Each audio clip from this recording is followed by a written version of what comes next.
We went to Smith's. It's in you a couple. The kids like it. They have fun. As big as their heads.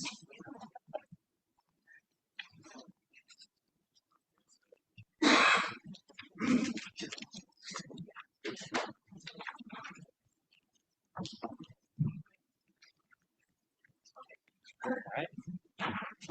Please rise for the Pledge of Allegiance. Councilmember Filipski, if you could lead the room. I pledge allegiance to the flag of the United States of America, and to the republic for which it stands, one nation, under God, indivisible, with liberty and justice for all. Please remain standing for a moment of silence for our veterans.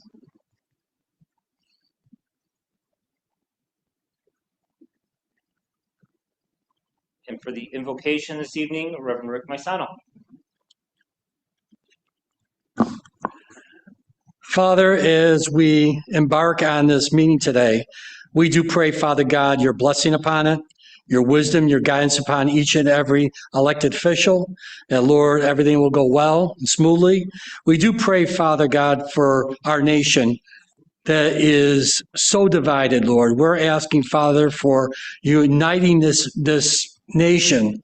As the United States of America, we unite, put our politics aside, and care about one another. Lord, this coming next week, Lord, as the wall comes, honoring our veterans, Father, from Vietnam and the Gulf Wars, we pray, Father God, that we realize the reason we stand here with the freedoms we have is because it was bought by the blood and lives of our veterans. So, Lord, we ask your blessing upon our veterans, blessing upon our police and all our first responders, our fire department, and Father, for our military, Lord, be with each and every one. We ask your blessing tonight, for we ask it in your name. Amen. Amen. Thank you. You may be seated.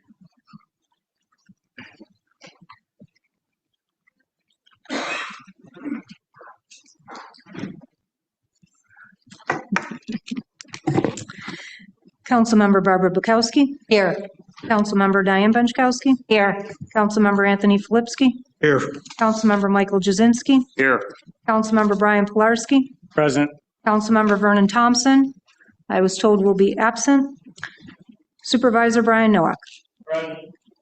On that note, I'd like to note that we have 18 resolutions that have Councilmember Thompson as a sponsor or second. They are going to be replaced with council members Filipski and Bukowski. Madam Clerk.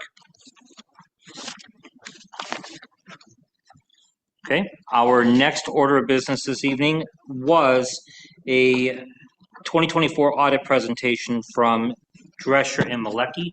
We received word today that we had to reschedule. That is going to take place, unless something else changes, on Thursday, October 9th at 9 a.m. when the town board is holding its special meeting. That special meeting is open to the public if anyone would like to show up in person to participate or to view that meeting on YouTube. You have my apologies for us not being able to hold that tonight. Again, we had to reschedule. So that's going to move us to our next order of business, which is our public comment period. And this is an opportunity for the residents to comment on matters involving the town of Cheektowaga. Each speaker may speak only once, and each speaker shall be limited to a maximum of 3 minutes speaking time.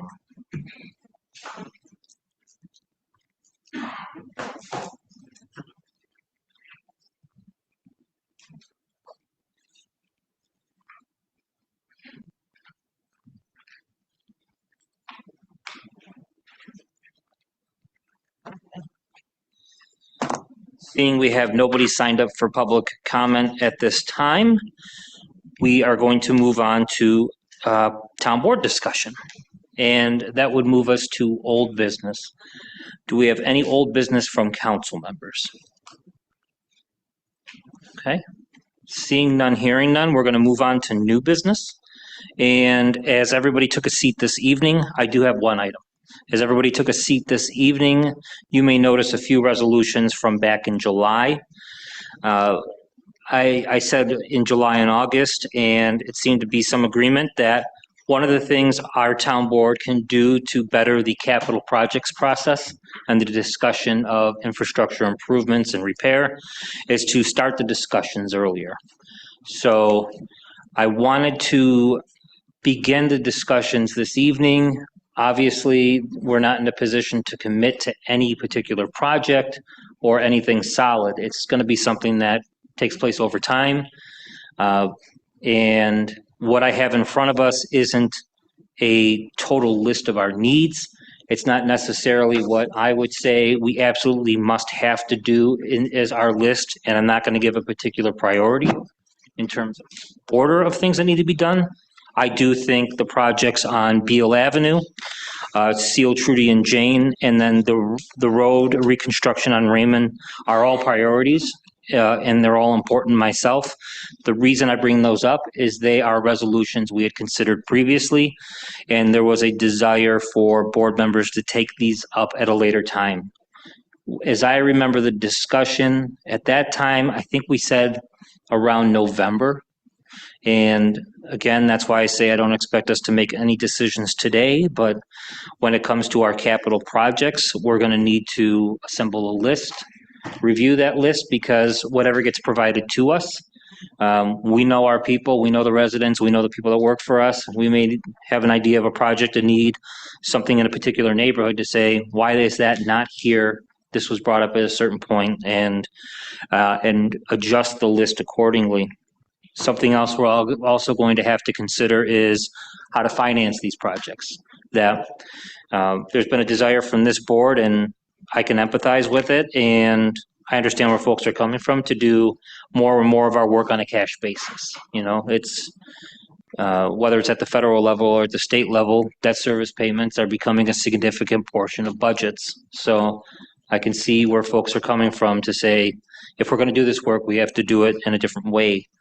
The three projects or the three needs that are on the packet I left in front of board members were, these are notice to bidders that did not get approved by the board earlier in the year. One would be for work on Beale Avenue, and that comes in at a cost of about $350,000.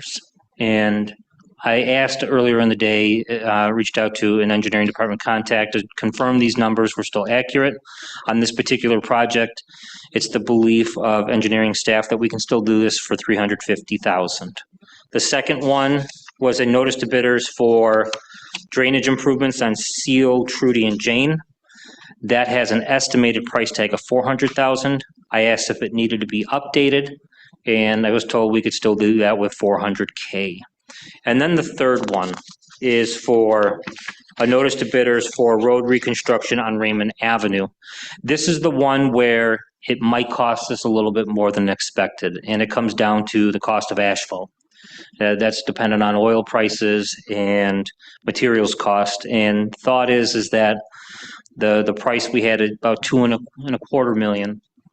It might cost us a little bit more, maybe another $50,000 to $100,000. There's no guarantee to that, but if we consider this project, we have to keep that in mind. In the resolutions, it makes note that there were funds available in the highway accounts, in various highway accounts. So anytime you see a resolution with the 500 funds, those are highway accounts. And for the first of the three projects, you're going to see a 400 account. That's for the master drainage district. And I'm not certain there's going to be enough reserve funds or undesignated funds to cover to cover Beale to the degree we thought we'd be able to do this year because of going into the 26 budget from 25. But there will be some money in the highway budget to consider one or more of these projects if we'd like to. So, we're in the very early stages of how to figure all this out. So I want to put this on the table and have a discussion from where I know the rest of you are coming from in the most general sense of how do we go about financing these projects? Because we either put money into our 26 budget to take care of these. Obviously, we'll be carrying some money over from 2025. The alternative to that at the town level would be to consider bonding for a certain amount to finance these projects in that manner, that or any other projects. And then we get to the question of money we can get from outside agencies, whether it's New York State, any various state agencies, and in a very remote possibility, there may be federal dollars to help us out. So with that, I know I threw a lot on the table. I know there's no crystal clear guidance of where we're going, but I just want to throw it up to board members on their thoughts and what we do to rein all of this in just a bit to give some direction to our various department heads and get a vision for what this board wants to do for some capital work next year. So I'll throw it up into the board. I don't want to make an assumption or anything, but with the drainage improvements, or if it's paving, or if it's our infrastructure capital on our buildings and all that, do we have a list, an active list, updated list showing the worst of the worst by grade levels, 1 through 5, A through F, whatever it may be, and prioritize those items, like I said, I don't want to assume that these are the worst of, the top 3 worst ones, but having sewer, engineering, highway kind of start making that list so we can make better decisions, because we're picking a street because it's in a better neighborhood for the sake of that versus a crumbling road that looks like, Afghanistan or something, third world country. We got to prioritize, in my opinion, based off of the need, not location. So not having that information, doesn't help me make a decision. So I'd like to see things graded based off of their expertise, whether it's sewer, highway, or engineering. Okay, I know I spoke with conversed with Pat Bowen about a capital projects list. We're still working on getting a final one together and out to the board. That would help in part answer your question. It would just be a list of projects. I didn't ask or direct for any grading of things. One of the other things I'm also asking for is our various departments and the vehicles and equipment to put together. For vehicles, the same thing, a grading on vehicles so we know when to rotate them out or transfer them to another department if there's still life in it. There's no need to auction everything every time. Yeah, our police vehicles take a beating, but if our police vehicles can now become, with inspections versus us going out and leasing or buying new vehicles because there's still some shelf life on it, I'd like to see that data. And, we have at least our sewer department. I know we're working on getting one from Highway. I spoke to Mark Mez in the Parks Department to get a list provided to us on potential 10 to 15 year vehicle replacement plans.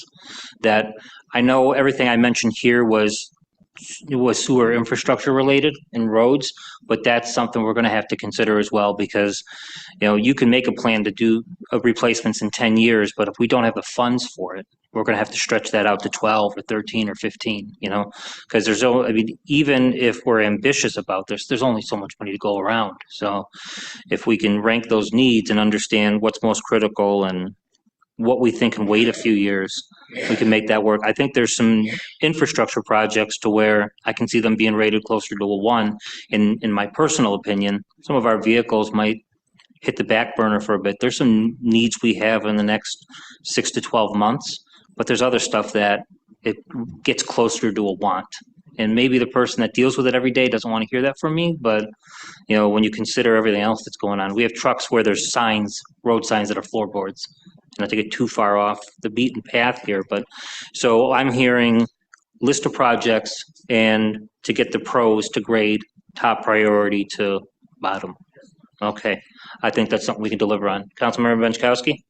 I thought at one point, Rick Rusniak gave us that list of leased streets graded, so I'm sure we have it somewhere.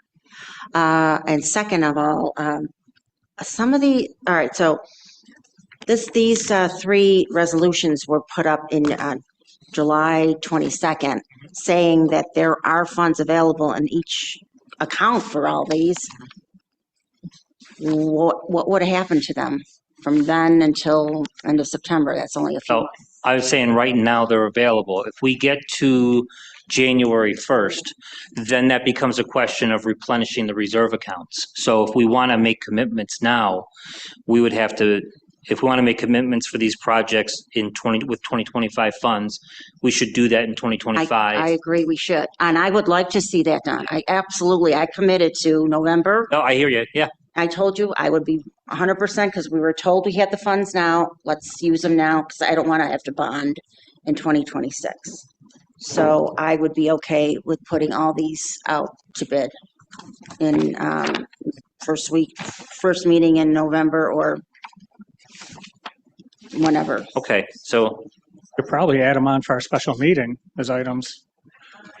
That's in October, those meetings, right? Well, we have the October 9th special meeting and October 10th. We could actually add these as agenda items on that. But that's still too soon, I think. We need We've to, already got the bid and the process is already done. We're just awarding the bids now at this point, and if the funding's oh, we there. never did a notice to bidders. Oh, this didn't, okay. My Remember, we apologies. pulled these. These are the ones, Gotcha. right? Supervisor, we pulled these notice to bidders. these were 3 items pulled on July My 22nd. apologies. I thought they Yes. were notice bidders went out. and that's So how we have to these do a prices. notice to Yes. bidders, but my thing is, I don't think a lot of contractors are, they're still working till the middle of November. I don't want to put this out. I like it when they're all done with their projects. Now they're looking for business for next year, so they'll see this coming. So I would say middle of November. Okay, that's plenty helpful because Brian Kraus and Dennis and I can all work together to make sure we have these funds in the highway account, drainage account, maybe even capital accounts. Yeah. That would, after we have some discussion, to cover these particular projects. And if we get that notice to bidders out, and then we're bidding them in December at the latest for the following year, I think that's a great plan. There's a lot, in terms of dollars, this is about $3.2 million. If you go with this higher number for Raymond. I think in terms of dollars and cents, if we're not going to go the bonding route as a board, if we're not going to get approval on bonding, where the town's finances are right now to do things on a cash basis, I think that's plenty to commit to. So I think we should figure out how to fund these 3 projects at first. And if We should have them in those accounts. once we say this is exactly where the money, there's several accounts. When we say which dollar amount's coming from which particular account, confirm that's still the case. I believe that's still the case. And then once that's set, we'll figure out financially where we shake out, and then work from there on other projects. I wanted to mention that I had an opportunity to bring Senator April Baskin to our main pump station last month. I think it was the end of last month, and talk about some of the needs we have there in a pump station on George Urban. The senator and her office are going to work on finding some state money to cover the work that's needed over there. There's some significant infrastructure needs and improvements there. I had a chance to speak with Assemblymember Chudlinski on a few different occasions, and we're working on getting a meeting to talk about some of the needs we have here. But, I've mentioned some of the things we're working on, and he's been really interested in helping us out any way that he could. So, any other council members? Yes. I just think, I agree. I'm not against, obviously, the stuff has to get done. Excuse me. But I would like to try and solve the discrepancy too between the rank and file who are saying they could do some of this and the supervision that's saying they can't. So I think when we solve that issue too, whether it's a training thing or whatever, we get a concrete yes or no. I think we have a little better, because if they could do, say, Beal, or they could do just Seal and Trudy, or they could do both because it's drainage, maybe they can do it. And then we have $800,000 or whatever it is more to go to Raymond or possibly Kemp that's still hanging. That's a fair point. And we talked in that training meeting, which I don't know how many of us were in there, but my guesstimate was, in terms of payroll, that cost about $1,000 to have that meeting. There's still questions to resolve from that meeting. I think we made progress. I'm optimistic, but we still have work to take care of on that. But to your point, if we need to answer those questions before then put the notice to bidders out, because if we bid out exactly like this, we might not get what you're looking for. Right. So the point well taken there. And we are at the end of September. We're talking about putting these out in the middle of November. We have plenty of time to iron out a couple of those final details to figure out what is possible and what is not. Now the question of what we have to do to actually implement that may be different, but 45 days is plenty to say, we can't do it because of this, or if we get this, this, and that done, we can do it. We just may not be able to do it on the particular timeline we want. It may take Right. longer, but I think there's a way to get to yes on a lot of this stuff by being more reliant on ourselves. Anybody else? Councilman Jazinski? What brought these 3 resolutions to surface again? Just as a point of conversation. And I know that when these were up in July, that there was a desire to bring these back up at the end of the year. We just needed something to start discussions from. Is there a gallery of pictures for these projects? Because, for the average person, I'd like to at least see what they're proposing, like, pictures to go along with the proposed work. Is there a gallery? Like a artist rendition? No, like whenever you do an estimate, you typically take a picture of what I'm- you're repairing. I am sure we can find some photos that have already been taken for each of these 3 projects, especially Raymond Avenue. So we can get those over. Got anything else? Okay, thanks. All right. With that, is there any other new business? Councilmember Benchkowski? Yes, I just want to bring up that the use of our town facilities, we have so many, including, I know we had issues, people using our ice rink, there's a few conference rooms there all over the place. I'd like to revisit that also about having an agreement with anybody who's using our facilities to especially make sure we're having an indemnification language to indemnify the town from anybody that's hurt while using our facilities by maybe a non-for-profit or whoever's having a meeting here. Yeah, we were talking about this, was it 2022, maybe 2023? And it Been a never while. really went anywhere.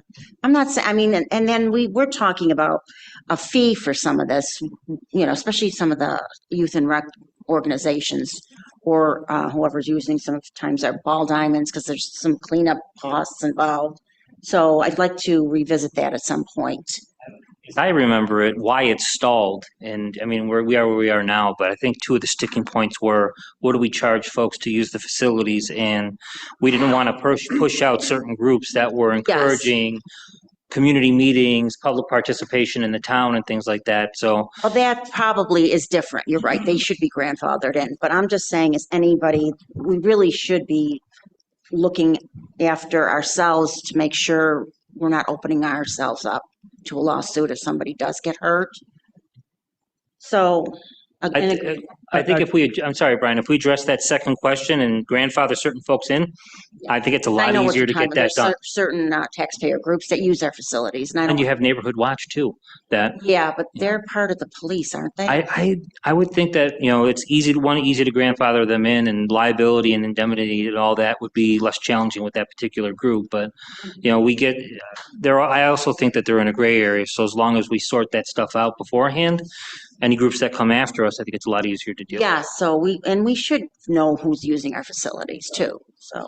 Yeah, I think you're spot on with that. I mean, the liability we take on as a town, I know, so my community centers were in city-owned buildings, but we as an organization have to list the city of Buffalo as an additional insured for up to $2 million with an umbrella policy on it all. Now that becomes hairy, and that was the holdup when we were talking about what about these, community groups like, Duca at the time when it was COVID was meeting at the senior center, or we got the Crime Watch, or we have the Town Park Association meeting at, those groups to get an insurance policy with an umbrella on it. That they don't collect dues. There's not. They have no money. So we kind of hit that roadblock there of, we're trying to block, public participation in these civic groups, which we're not trying to. So I think if we could grandfather them in and understand there's a risk and liability to that. But when we're talking about groups like ECC using the hockey rink or, some other hockey organization, because that's a heavy use facility there, the town should be listed. These adult softball leagues that rent our facilities and that should list the town as an additional insurance. And that's all the legal portions of it all to cover us. But also at the end of the day, listed as an additional insured or not, people are going to sue us all. I agree, but it helps us. No, absolutely. It gives us, minimizes our risk. You're comfortable. absolutely right on that. So I agree with you on all that. Thank you, council member. If I may, just so you guys are aware, when it comes to our hockey rink, when it comes to our diamonds, organizations, our softball, our football, we require certificates of insurance naming the town as additional insured already. And when you guys pass the MOUs for the agreements that allow them to use these facilities, I haven't seen one come through yet without certificates of Right. insurance, and I won't sign off on it unless I see that. And what we find a lot, believe it or not, because we do look at these things, is that the certificate of insurance may be for a full year, but it expires halfway through their use. And we tell them you can't use this until you need to update this so it covers the entire term. So that's already being done. So maybe In there's many some instances. or other organizations using our facilities that we haven't had an agreement put forth. I don't know. I'd like to know that. I know there was a Weight Watchers group. Those don't come across my desk or through my office regularly, so I can't say for sure, but I can say that Crystal's department, and you guys probably remember seeing these very often throughout the year. Every time that something's going on in Parks and Rec, where there's an organization that wants to use our facilities, whether it's renting shelters, again, the football, the concession stand over at the football field there, all of those come through with certificates of insurance. What about the special use permits? Like, not a special use, it's a Special events? special event. Most of the time, when I see an MOU that authorizes special events, there's also insurance that goes with it, but sometimes that depends on who's doing it. For example, the town puts on many special events, the Polish Festival, things like that. I'm not seeking a separate certificate of insurance from the town for a town-run Somebody else is event, but renting when that other people are using it, yes, we're asking for that. pavilion. I know that a Yes. lot of, okay, good. All right. That brings me to a question. When our senior center is being used for something like this past weekend, what's our protocol with that? What's our policy for that? Have to button up that and get more in writing. We've got some past practice where if there's a need, coordinating with agencies, like past weekend with the Red Cross, we have folks that work together, not just in Cheektowaga, but throughout the county to take care of the needs that come up. I know the issue we had with the bus overturn on the interstate. The town of Cheektowaga provided senior vans for transport for folks, which was necessary. It was a great idea, and we worked together with the town of Amherst and other agencies to make sure that everything was being done there. In terms of a written protocol, we can get something together. Again, we have past practice of folks that get contacted and pass information along. And understandably, there's room for improvement, but I'd say what we've done in recent cases, and we talked about this yesterday, yeah. it's the right thing to do, but what do we do to make sure that the procedure is set up in such a way to every T is crossed and I is dotted in terms of communicating what's going on? But as far as protocol goes, I'd say we don't have anything in writing, but certainly, I couldn't go over every detail in PCU right this second. No, right. Okay. Somebody would just have to spearhead that effort, we're the policy writers. That's something that if we're talking about, like the incident over the weekend, that's something we can have come out of, whether it's through the disaster coordinator or to work with the law department or maybe even the police department. But I think that's something we can start with Jason Tolsma and see what he can find in terms of written policy from other municipalities. But Yeah, are you able to look into that for us?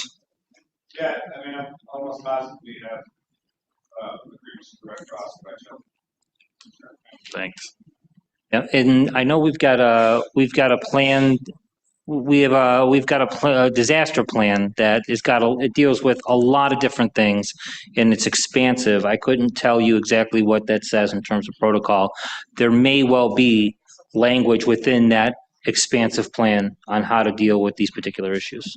So I think if we were to sit down and just come up with a policy, it could just be as simple as, hey, get approval from 4 council members, because that's something, a decision's got to be made like that. And we understand, I don't think anybody's debating that, but where's the line, can it be crossed at some points and all that stuff? So I just think for the future, we lay it out, hey, if something like this happens, just get approval from 4, it covers that person who made that decision and whatnot, and then, we could address it. Like to your previous point, we're gonna get sued all the time, so you try to, and Mike's point, try to Mitigate limit it. the liability. Yep. Mm-hmm. People are aware, that's all. maybe it's a matter of saying, instead of approval from 4 council members, we set a time limit and say, I need to hear quickly. If you object, let me know. And if there's no word given, that I mean, in order, because this is a matter of speed, we defer to a department head possibly. Maybe we even defer to the town supervisor. And believe me, I'm one that, when you talk about the powers of an executive, I prefer what's called, like, if you think about the mayoral system, the weak mayors rather than the strong mayors, or a system where the town board has more power. But when you're talking about quick decisions, you need one person to make it, or as few people as possible. If we're waiting to get that fourth and Yeah, we that can't could be do something, difficult, yeah. that's one Sometimes where an it's like, executive decision has to be made. yeah, that's one where you need somebody saying, we're doing it, or we're not doing it. And it doesn't have to be me, but if it's the police chief, it's the disaster coordinator, somebody else appointed that gets it, we can at least move quickly and deal with the disaster at hand. But if it's, Just a simple email to let the whole board know also, you know, I think communication, right, that we all get that same information at the same time. any other new business from board members? Hearing none, we have a need for an executive session to discuss collective bargaining negotiations with TCEA. I'm asking for a second, with a proper motion. Second, Second from Councilmember Benchkowski. All in favor to enter executive session? Any opposed? We are in executive session. quickly, we're doing it, right?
Oh,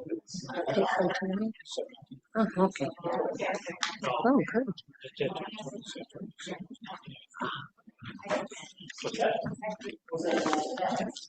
Like to make a motion to exit executive session. I'll second. Second from Councilmember Bukowski. All in favor? Aye. We are out of executive session, back in regular meeting. Next up on our agenda is the consent agenda announcement. A consent agenda is contained in this meeting. The consent agenda is designed to assist making the meeting shorter and more efficient. Items left on the consent agenda, items left on the consent agenda may not be discussed when the consent agenda comes before the town board. If any council member wishes to discuss a consent agenda item, please know me now, and I will remove the item from the consent agenda, and it will be added as a separate resolution item. I have two that I'm aware of this evening. I'd like to see Resolution 2025-628 and Resolution 643 pulled. Do we have any others from council members?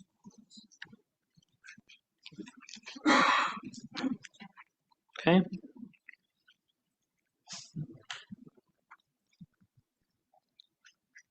Madam Clerk, I believe it's just those two.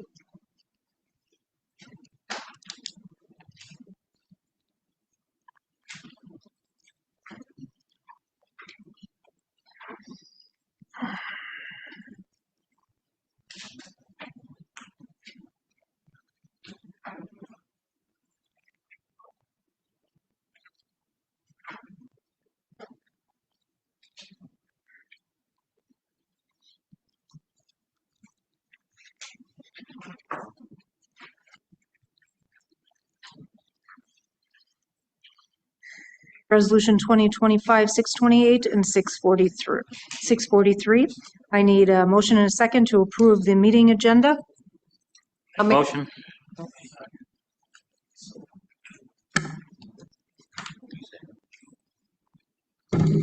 Motion by Supervisor Noack, second by Councilmember Pilarski. All in favor? Aye. Have one item that was still on the table. Is there a motion or a second to waive the rules to include Resolution 2025-624 to the table for consideration? There is not.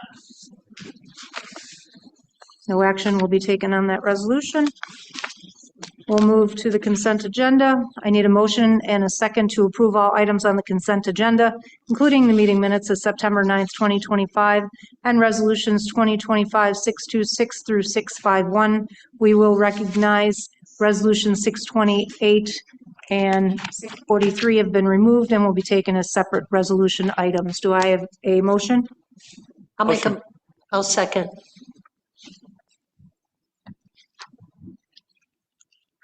A roll call vote to approve the items on the consent agenda. Councilmember Bukowski? Yes. Councilmember Benchkowski? Yes. Councilmember Filipski? Yes. Councilmember Jazinski? Yes. Councilmember Pilarski? Yes. Supervisor Noack? Yes. Rest of the items have been approved. We will move on to our resolution items. We will start with Resolution 2025-628, sponsored by Councilmember Filipski, seconded by Councilmember Benchkowski. The resolution is to adopt local law number 3 of 2025, a local law to amend the sewer law of the town of Cheektowaga. Section 198-27 is entitled Connection Inspection shall be amended as follows. Section 198-27 Connection Inspection. The applicant for a building sewer connection permit shall notify the town when such sewer is ready for connection to the town's POTW. Such connection and testing as deemed necessary by the town shall be made by the property owner at the expense of the property owner. Upon completion, said connection will be inspected by the town engineering department. On the question, I had an opportunity to speak to the sponsors of this local law today, and I've still got questions relative to how this would apply to our DEC consent order and the laterals in our pilot project. When I spoke to Councilmember Benchkowski, she brought up the potential of clarifying permitting within this. When I spoke to Councilmember Filipski, he was gracious enough to allow for there to be more time in this discussion, and I appreciate that. So with that, I'm going to make a motion to table this to be taken up at the next meeting. Is there a second? I'll second. I appreciate that. Item's tabled. Resolution 2025-628 is tabled. Resolution 2025-643 is sponsored by Councilmembers Bukowski, seconded by Councilmember Pilarski. Suzanne Sharp of Chickawaga, New York, being and hereby is appointed to the contingent provisional position of Recreation Supervisor in accordance with the terms and conditions of the town's collective bargaining agreement with the Town of Chickawaga Employee Association, effective September 29th, 2025. All right, on the question. The Councilmember? Yes, I just think we should make a couple amendments just to be consistent, because this is a provisional position which the resolved mentions. However, the title saying competitive contingent permanent, that should be provisional. And the first whereas a contingent permanent position, that should be provisional to reflect the resolved, that part we're voting on. So those two amendments. I heard you on the title. What is the second that you're looking to adjust? The first whereas Contingent, right, is provisional. provisional. So wherever it says permanent, it should be provisional. I would agree, even though the resolved would affect exactly what we want to happen. When you have to do research later on, it might be difficult to find this because we'd be looking for provisional in Minitrack or whatever our future It could be, system is. yes. we It may don't- not pop up. So Right. I'll offer a proper motion to change the word permanent in the title and to change the word permanent in the first whereas to provisional. Is there a second? I'll second that. Second from Councilmember Benchkowski. All in favor? Aye. Any opposed? The amendment passes. Madam Clerk, if you can take up the amended item. Resolution 2025-643. Their motion to approve the resolution as amended. All in favor? Aye. Opposed? The motion is carried. End of our separate resolution items. We do have a couple items that are, came in late, so I need a motion and a second to waive the rules to include resolutions 2025-652, 653, and 654 to the agenda. Do I have a motion? I'll second. Member Pilarski and Councilmember Bukowski, all in favor? Aye. Start with Resolution 2025-652, sponsored by Councilmember Filipski, seconded by Supervisor Nowak. Joseph Gasowitz of Chickawaga, New York, being and here is appointed to the provisional position of Assistant Superintendent Wastewater Pump Station in the main pump station in accordance with the terms and conditions of the town's collective bargaining agreement with the Town of Chickawaga Supervisory Unit, effective September 24th, 2025. On the question? All in favor? Aye. Any opposed? It carries. Resolution 2025-653, sponsored by Councilmember Benchkowski, seconded by Councilmember Flipsky. The town wishes to dispose of 2 items of surplus equipment that are no longer needed for town use. Auctions International conducted a sale of certain items of surplus equipment based on Resolution 2025-413 at an online auction held on its website. This town board approves the submitted bid for the 2 certain items of town surplus equipment identified on the attached list herein. Right, on the question? All in favor? Aye. Any opposed? Carries. Resolution 2025-654 is sponsored by Councilmembers Bukowski, Benchkowski, and Jazinski. Affordable and reliable energy is essential to the health, safety, and economic prosperity of New York families, businesses, and communities. Natural gas remains a dependable, cost-effective, and clean-burning energy source used by millions of New Yorkers to heat their homes, cook their food, and power their businesses. In 2019, New York State enacted the Climate Leadership and Community Protection Act, or the CLCPA, which mandates aggressive emissions reductions and serves as the foundation for sweeping energy restrictions, including efforts to phase out natural gas. Governor Kathy Hochul and the New York State Legislature in 23 enacted provisions in the state budget banning natural gas and other fossil fuel hookups in most new residential and commercial buildings, effective in 2026 for smaller buildings and in 2029 for larger buildings, thereby eliminating consumer choice and limiting access to affordable energy. Governor Kathy Hochul has publicly supported these bans and related measures.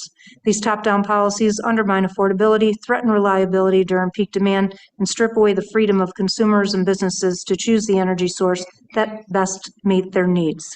The Energy Choice Act would safeguard households and small business, hospitals, farmers, and manufacturers from harmful government overreach and preserve access of all of the above energy strategy that strengthen reliability and affordability.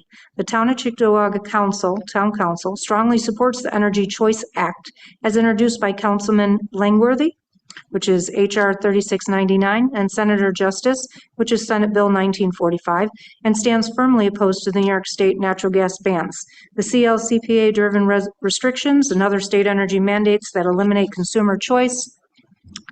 The Cheektowaga Town Council urges Congress to pass the Energy Choice Act to defend consumer choice, protect energy affordability, and preserve reliable access to natural gas for New Yorkers.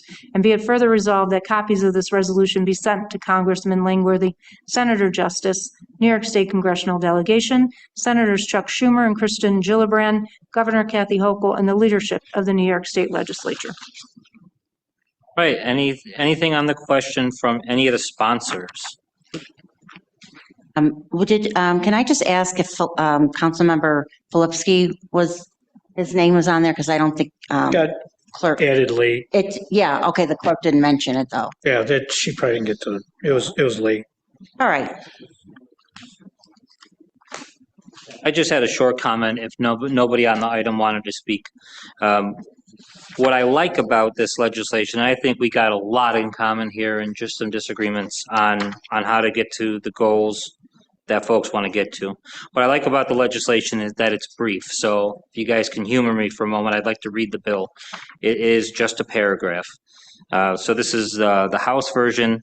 It's a bill to prohibit state or local governments from prohibiting or limiting the connection, reconnection, modification, installation, transportation, distribution, or expansion of an energy service based on the type of source of energy to be delivered and for other purposes. So it's just one short section explaining the title, and then section 2 is the rest of the bill, and that's the part I'll read word for word here. It says, Section 2, limitations on regulation of energy choice. And it reads, a state or local government or instrumentality or regulatory agency thereof may not adopt, implement, or enforce a law, regulation, ordinance, building code, standard, or policy that prohibits or limits or has the effect of directly or indirectly prohibiting, or limiting the connection, reconnection, modification, installation, transportation, distribution, expansion, or access to an energy service based on the type of source of energy that is sold in interstate commerce to be delivered to an end user of such energy service. And then it defines the different types of energy, and in that it includes hydrogen. So one of the things that come to mind for me and why on this particular resolution, despite a lot of agreement we have, that I'm going to be on the other side of it, is suppose a community or a region that says we want to convert our local natural gas system over to some hydrogen system. The way I read this may preempt that community from doing that. One of the good things that come from this is that this bill will say you can't prohibit the connection of whole home generators to people's homes, which is something I'd like to have in the future. I don't have it now.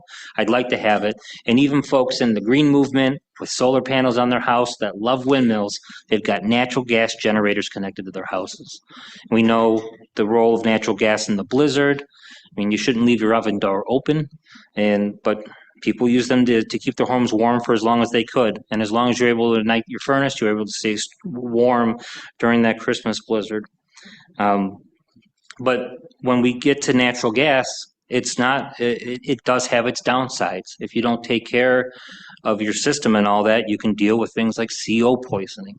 You know, there is research that shows gas stoves in their home, which, by the way, I've got a natural gas stove. Come take it. You know, I love it. I'm using it. That's how we cook. It's not going anywhere. And even if I wanted to, the white veto comes in. It's not going anywhere. But there's research that shows that the natural gas in the home, if it's not vented properly, leads to cancer, that the benzene that's there, it's the truth. So if a local community wanted to do something like that, I can see doing something like that based on the research. But because of the hydrogen thing alone, it's just, I wanted to say my piece on it, and that for that consideration, I'll be a no on this. But with that said, when you look at the fuels that are in our grid, there's a lot of natural gas in the grid. And when you think about going green for appliances, I'll take dryers, for instance. You're better with a gas-powered dryer than an electric dryer. Because of the natural gas in the grid, you're probably going to kill more birds and put more carbon in the air with an electric dryer than you would with a natural gas dryer. There's a lot of nuance in this, and I'm seeing the nuance here. I'm not saying the goal is bad. You know, we want reliable energy. We have to admit that the grid is in rough shape right now. I just see this having unintended consequences. So that's all I had to say.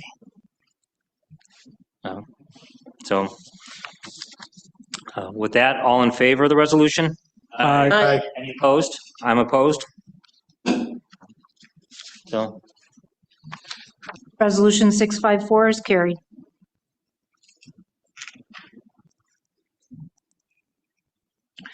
I do need to make one correction. I need a motion and a second to waive the rules to include Resolution 2025-655. I did miss that in my initial request.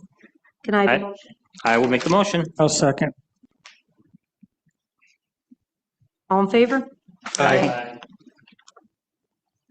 Carried. Resolution 2025-655, sponsored by Councilmember Filipski, seconded by Councilmember Benchkowski. Town of Cheektowaga and the Town of Cheektowaga Employees Association, or TCEA, are parties to collective bargaining agreement, CBA, covering the period January 1st, 2024 through December 31st, 2026. Town has created a new title of Senior Code Enforcement Officer within the bargaining unit. Parties have agreed to establish an appropriate wage scale for the Senior Code Enforcement Officer. Parties now seek to formalize this agreement. Town Board of the Town of Cheektowaga hereby approves a memorandum of agreement between the Town of Cheektowaga and the Town of Cheektowaga Employees Association as presented, with the terms effective as January 1st, 2024 through December 31st, 2026. The town supervisor is authorized and directed to execute the memorandum of agreement with the Town of Cheektowaga Employee Association upon approval of the town attorney. All right, on the question, all in favor? Aye. Any opposed? It carries. That is the end of our resolution items. Communications received by the town clerk's office include the meeting minutes of the Veterans Affairs Committee for September 3rd, minutes from the Conservation Advisory Council of September 10th, and minutes from the Planning Board of September 11th. General and communications included 5 notices of claim. All right. With that, next we have our public comment period. This is an opportunity for residents to comment on matters involving the Town of Cheektowaga. Each speaker may speak only once, and each speaker shall be limited to a maximum of 3 minutes speaking time.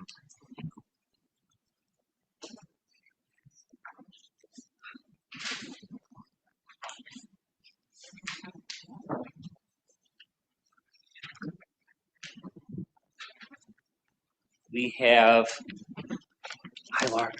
I'll call you up. Yeah, I'll call you up. I'll put you on. Our first is Scott Weaver. The podium is yours, sir.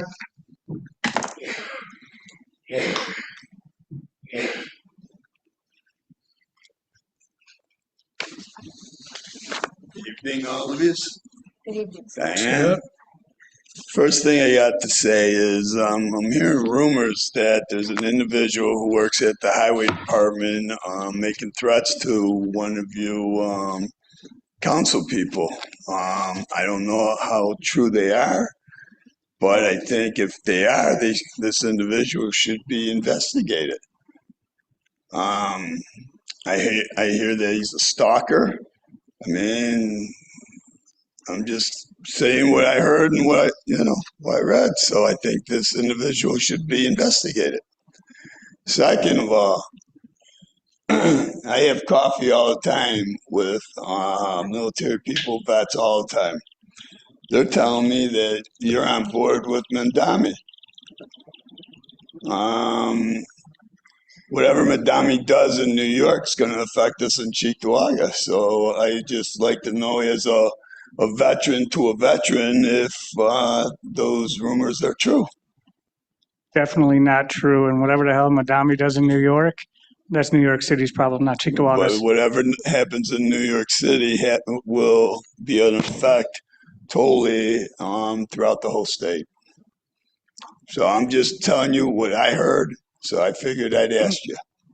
Tell you, nope, I do not support him. Okay, so you don't support Sharia law or anything like that. Again, I do not. And we keep going over my political beliefs if you want. I mean, we could have coffee too. You join me at your vets meeting. I'll be more than happy to join you. I would like that. All right. Tell me when and where. Okay, I'll do that. But I'm hearing rumors that somebody's stalking somebody. Somebody's making, to somebody on one of you council people. I'd like to know how true that is, and if he should be investigated or not.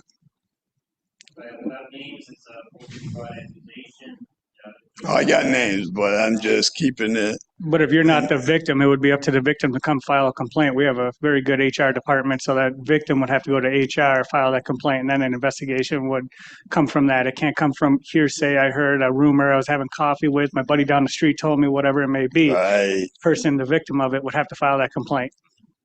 I'm a retiree from the state. I know everything that you just said. Everything. So I'm just saying that if this individual is making threats to a council member, I think it should be investigated. Thank you. Good and heard. Thank you. Thank you. Can I just ask if you could give us some information, whether through email or phone call, so we can follow through on it? Okay? Thank you. Okay, our other speaker is Laura Matthews.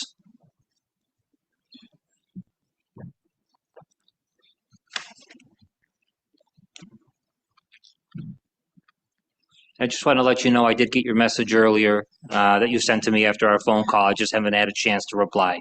Okay. So, podium is yours. Thank you for the opportunity to speak here. I have an issue with the town board, and I'd like to see some changes made. You are discriminating against landlords that are non-occupant, or non-owner occupied rentals. And you are discriminating against those people with this $20 per 2-year fee. It is totally ridiculous that on top of the $8,000 or more taxes that we pay, that you are making owners of rental properties pay, especially if you only have like one property. If people are making tons of profits on it, I can see, like if you have an apartment complex or something like that. But it is totally unnecessary to do a $20 per 2-year fee on owner non-occupied rentals. I have owned a property in Cheektowaga, Depew, for probably over 20 years. I've been a landlord for 30 years. I've had to evict 2 people in my 30-year tenure, one for non-payment and one presently. And that's for non-payment as well as many violations of my lease. I keep my property up. It's probably one of the nicest properties in Cheektowaga, Lancaster, Depew area. And I want to see this law rescinded. It's not right. And I personally am a retired, disabled senior woman on a low income, and I can't afford to pay an extra $20 every 2 years just because I choose to keep a rental property. And I only have one, and it's just unnecessary. When you pay $8,000 of property taxes a year, there's no extra fees that need to be added. It is totally discriminatory and not needed. I can understand if you want to have the information about rental properties, but you can easily get that from the tax records. So there's no reliable reason as to why it's needed, and I want it repealed. Thank you.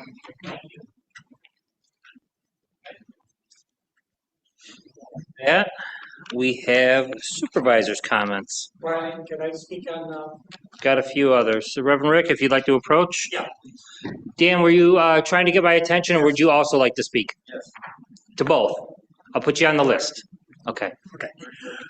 When the board was talking about the vehicles we have in Cheektowaga, are those vehicles, police vehicles, vehicles that the other departments use, are those leased or bought? We currently have a total of 10 leased vehicles. We're currently working to buy those out. When that is done, we will have 0 leased vehicles that I'm aware of. Jay, your vehicle that you're currently using is not leased, right? That used to be, and then we got that off of the program. So we currently have 10. Once we buy those out, it will be 0. Okay, because if I'm not mistaken, you were saying you want to keep these vehicles at least 10 to 12 to 15 years? Well, my goal was to have a discussion about a long-term vehicle replacement plan. Okay. And the intent isn't to commit a future board to what the 7 of us want to do, but to just put a plan on paper and say, this, if we were here for 10 years, this is what we would be entertaining. Not to promise it, but to say, we understand that every year we should be looking through the fleet and getting rid of some of the oldest and bringing some new online. We'll probably have a difference of opinion to the matter of degree, but just to get a plan on paper, not to pay some other company to loan us their cars for a while, but to have a 15-year plan for replacement of vehicles that we own. Okay. The reason being I'm saying that is because I tell you, being an older man, I do not want to call any vehicles anymore. So I'll buy, and every 3 years, as long as I have a warranty, because many of these new vehicles are loaded with electronics, which are very finicky. Okay, and if that happens, but you have a garage that fixes all that, right? You don't send these once you're off lease, or once your vehicle's paid for, you don't bring them back to the dealers to get fixed, right? Like the police cars or anything. There are exceptions, but we do as much as possible internally. Okay. So we're talking brakes, oil changes, transmission flushes, things like that. We do that in-house. These cars are different. I think they try to rotate them like every 3 years. Okay. So they'll buy like 5, or however much they have the money for. And most of the times under warranty, they still take them back to the dealer for that specific electronic, the more intricate stuff.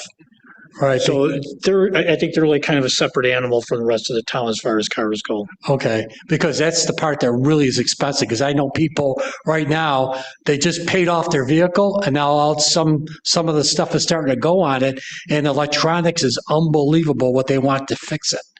Mm-hmm. So that's why I was wondering if we're still leasing, because I know at one time we leased many vehicles, I assume. So, okay, well, thank you. Mr. Collender?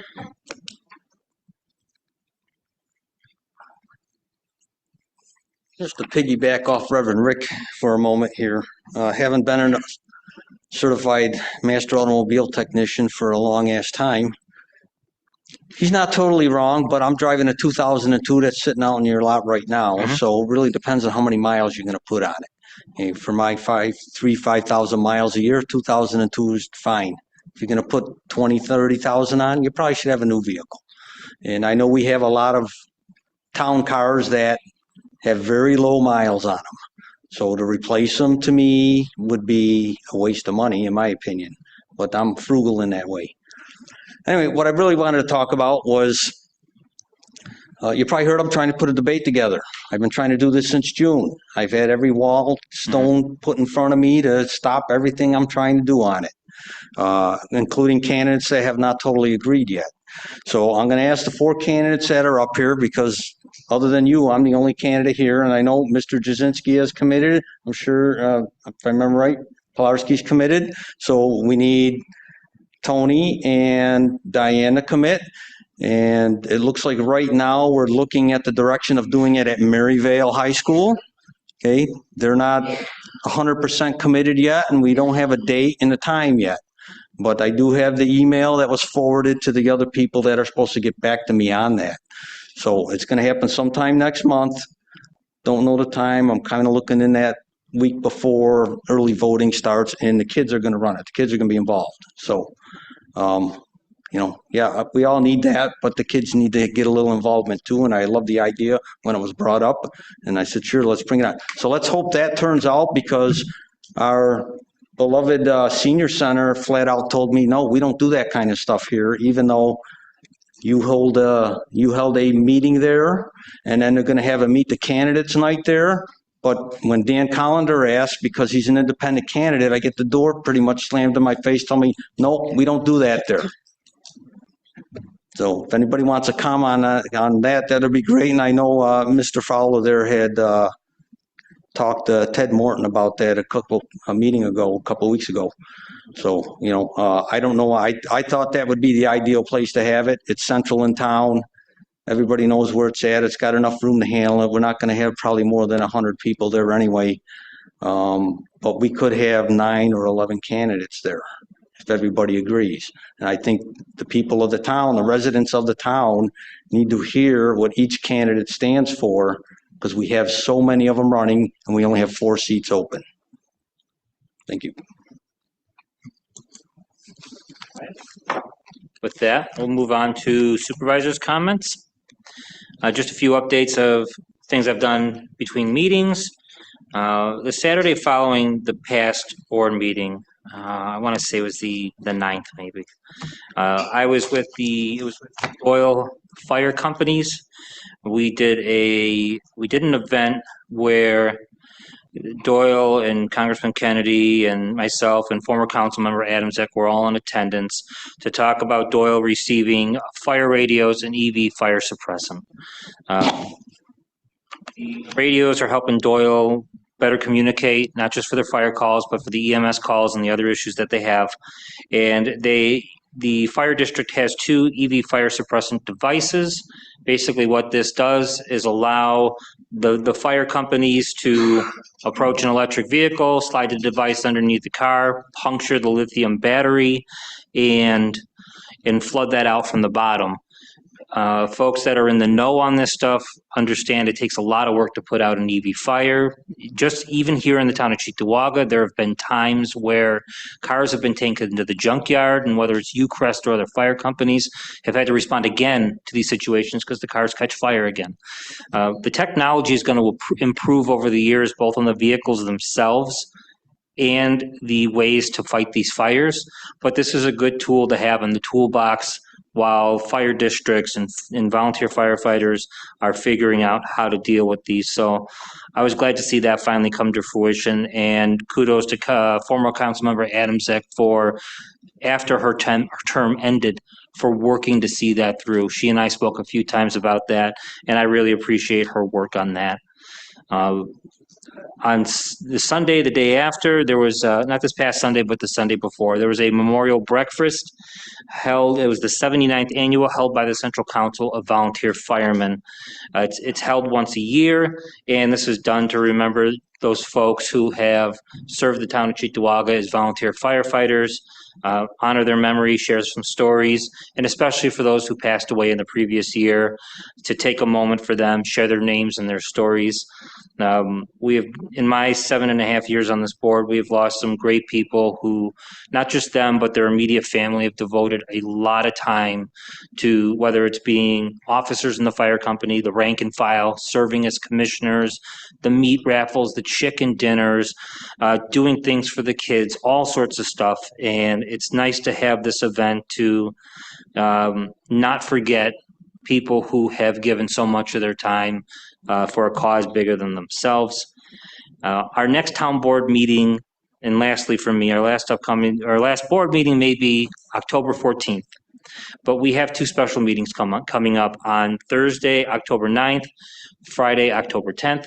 They're going to be budget discussions. So if there's department heads watching the meeting on YouTube or in our audience, the guidelines, the governing rules will come out through email shortly. We'll work to get everybody on a schedule. The idea is just to have folks present their budgets, for council members to submit questions they may have in advance, and we'll work for the department heads to work as best they can to answer questions from council members, understanding that if it's on the fly, you may not have an answer right away, but to work in due time to get you a response to departmental requests within the budget. We did this last year, and overall, I found it to be a beneficial exercise. I think it helps all of us understand what's within the budget a little more. I think it helps the public understand it a little more.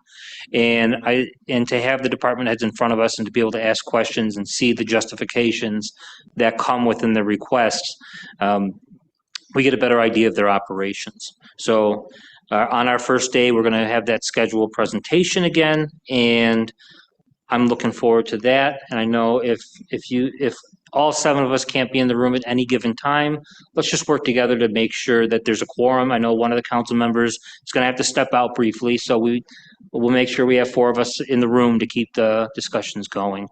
That's all I've got in terms of updates this evening. So going over to council member comments. Start with Brian. Okay.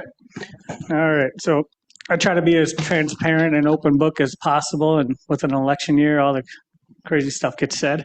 No, I'm not a supporter of Mandani. I served our country for 6 years in the Army as an NCO and an officer, so I'm not a terrorist or a socialist. I do not identify as a dog or a cat, and I don't eat avocado, but if you want to find out more about me, I welcome that meeting, Mr. Weaver. My cell number is 716-255-1059, and I'd be more than welcome to sit down with anybody anytime, have coffee, clear up any rumors you may have. Councilman Jazinski. So I'm just glad the board majority was in favor of the great Congressman Nick Langworthy's resolution. I think natural gas is safe, it's clean, it's adequate, it's abundant, and it's giving a lot of people work. So I'm opposed to heating our houses with electric just based off of what happened in Texas. They all had heat pumps. They had a blizzard. They lost all their electric. Living down in that state, typically, something like that doesn't always happen, but a lot of people died and perished because they went to all electric. So, and as the supervisor said, the EV cars, it takes an immense amount of water to put these electric cars out. I think the electric phase is come and gone. Hey, if you like a Tesla, God bless you. I'm for capitalism and supporting, the working class, because that's who works for these companies. But I'm just glad we were able to pass that because it's a good resolution. And I think the people of this state are speaking up because they're opposed to this socialistic agenda and forcing us into doing things that we're not supposed to be doing. This is a country of freedom. We're free to choose what we want. If you want an electric car, God bless you. I'm not going to stop you or oppose it. Some of them are actually pretty cool, but electric isn't the end all. Natural gas is what we need. It'll outlast us all. And I'm glad we did that. So, and another note, we're in fall now. Leaves are going to be falling.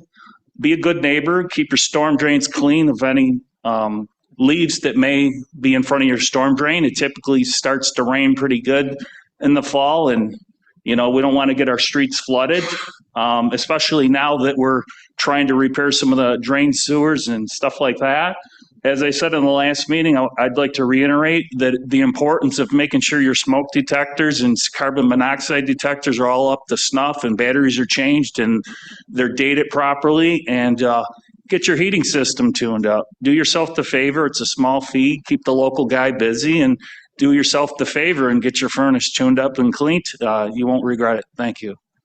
Thank you. Councilmember Benchkowski.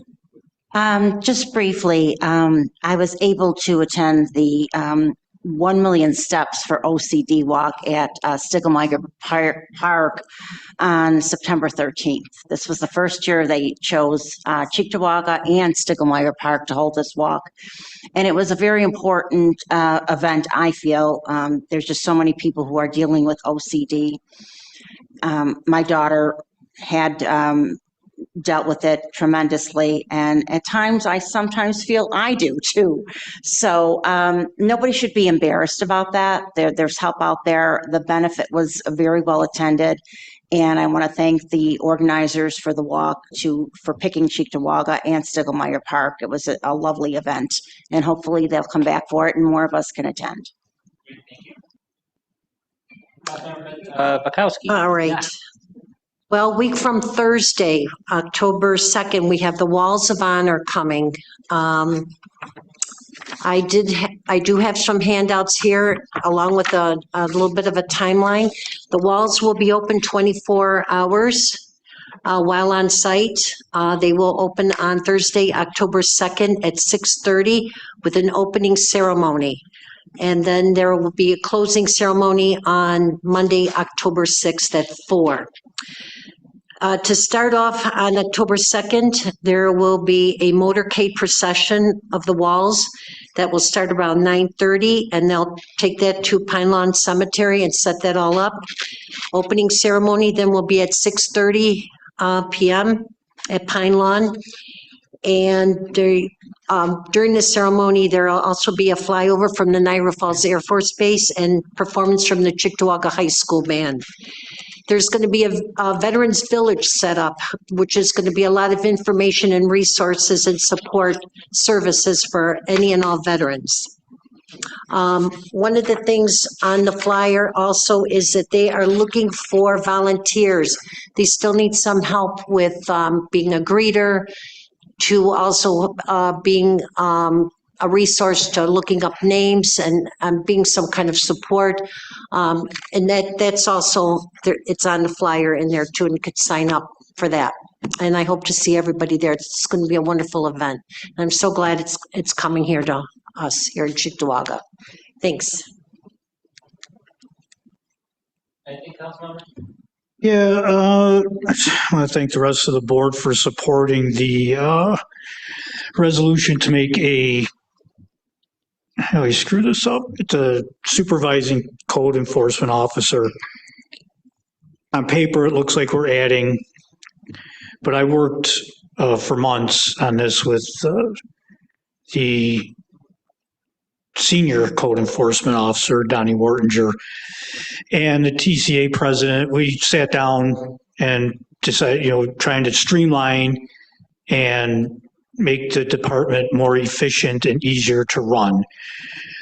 So Don worked hard on it, along with like I said, the TCA president, and Diane came on board, and we all worked together, and we brought the supervisor in, as we work through this. As that department is set up, there's the head person that's in charge of the department. And when that person's on vacation or sick or just not there, whatever the case may be, there's nobody else to fill in. And they're literally in charge of like 30, 40 people in different departments. So it could get pretty hectic, and the building department's a pretty important department, I believe anyways. So anyways, with that being said, this model came up. So there will be a promotion to that spot. There will be another promotion to that person's spot. But Don had figured out that he could eliminate 3 spots. So it's going to be a total savings of $90,000. Yes, there's going to be a couple raises, but altogether, it's a $90,000 savings, which I think is obviously very good.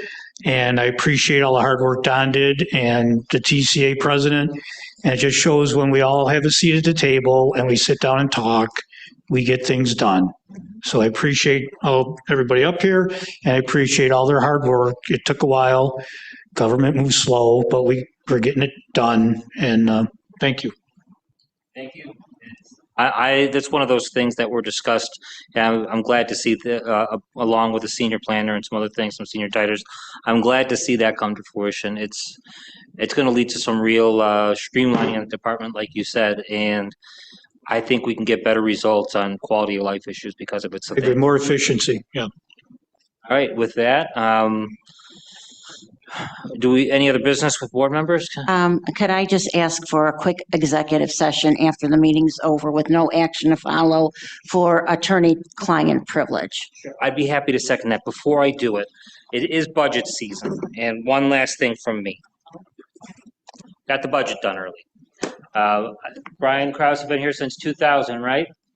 Yes. I was told this is the first time we've gotten the budget done early. So as we finish up, I'll pass binders out to board members. So I'll second your motion for Okay. executive session. Wonderful. All right, all in favor of entering executive session for TCA collective, for attorney-client privilege with no action to follow?